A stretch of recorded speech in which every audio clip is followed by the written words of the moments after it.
TV host actress Kris Aquino may paambit sa iyang Instagram post sa iyang experience sa pag-welcome kang Mexican President Enrique Peña Nieto kagahapon.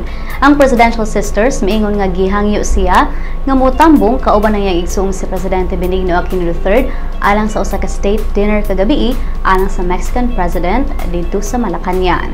Ang aktres nagpost gyudayon sa iyang hulagway dito sa Luneta Park sa Manila sa wa pa miabot si President Nieto. Si Aquino ug Manila Mayor Joseph Estrada giubanan si Nieto sa wreath-laying sa monumento ni National Hero Jose Rizal dito sa Luneta Park. Usa ka state dinner alang kang Nieto ang gipahigayon sa Malacañang kagabi. Si President Enrique Peña Nieto aniya sa Pilipinas aron motambong sa 27th APEC Leaders Summit.